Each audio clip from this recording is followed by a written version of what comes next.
আর নজর রাখবো এই মুহূর্তে বাঁকুড়ার দিকে। বাঁকুড়ার ছাতনায় ফর্ম 7 জমা নিয়ে রীতিমতো উত্তেজনা। বিডিও অফিসে বিজেপি তৃণমূল তুমুল ঝামেলা। যে ছবি এই মুহূর্তে আপনারা দেখছেন বাঁকুড়ার ছাতনায়, সেখানে ফর্ম 7 জমা নিয়ে তুমুল উত্তেজনা। বিডিও অফিসে বিজেপি তৃণমূল তুমুল ঝামেলা।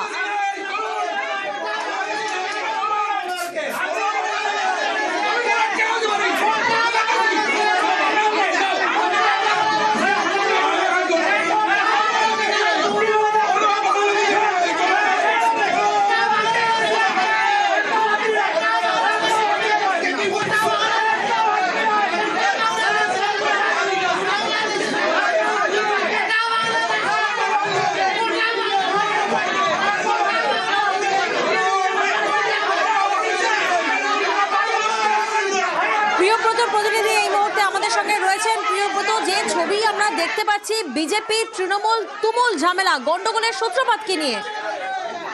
7 নম্বর ফর্ম জমা দিয়ে আসছে এবং ফর্ম নিয়ে কিন্তু তৃণমূল বিজেপি কর্মীরা প্রতিটা ব্লক অফিসে গেছে। তেমনভাবে ছাত্রা বিডিও অফিস যায় এবং সেখান দেখেন যে ভিডিও সেইখানে নেই। পরবর্তীকালে জয়েন্ট ভিডিও রুমে যখন তারা আলোচনায় ব্যস্ত ছিলেন, এই সময় পঞ্চায়েত সমিতির সভাপতি বঙ্কিম মিশ্র দেখা যায় যে প্রকাশ্যেই জয়েন্ট ভিডিও সাহেবকে শাসাতে যে কোনোভাবেই ফর্ম জমা নেওয়া যাবে না, কোনো রোহিঙ্গা কোনো অবৈধ ভোটার নেই রাস্তা এলাকায়, এমন দাবি করা হয়। পরবর্তীকালে দাদাগিরি করে এবং তখনই কিন্তু তৃণমূল বিজেপি কর্মীদের সঙ্গে বচসা বেড়ে যায়। পরবর্তীকালে তৃণমূল বিজেপি সংঘর্ষের আকার নেয় এবং বিডিও অফিস চত্বরেই মূলত কিন্তু সংঘর্ষের আকার নেয়। পরবর্তীকালে কিন্তু পুলিশ চায়, পুলিশ এসে পরিস্থিতি ঠান্ডা করার চেষ্টা করে, কিন্তু এই যে বাতানুবাদ তার থেকে ঠেলাঠেলি এবং মারামারির অভিযোগ হয়েছে। যেখানে বিজেপি দাবি করছে তাদের কয়েকজন কর্মী তাদেরকে মারধর করা হয়েছে এবং কিছু মহিলা কর্মী তাদের গায়েও হাত দেওয়া হয়েছে। পরবর্তীকালে বাঁকুড়া জেলা নেতৃত্বকে জানানো হয়, জেলা নেতৃত্ব পুলিশ সুপারের কাছে যায় এবং পুলিশ সুপারের কাছে অভিযোগ দায়ের করা হয়েছে। এই মুহূর্তে তাদের দাবি যে যারা এই ঘটনা ঘটিয়েছে, যেখানে শান্তিপূর্ণ আন্দোলন করছিলেন, এর পাশাপাশি আলোচনায় ব্যস্ত ছিলেন জয়েন্টের সঙ্গে,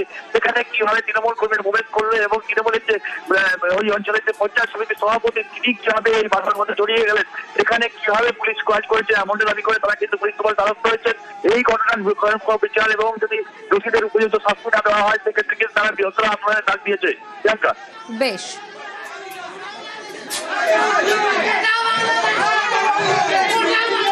Come on!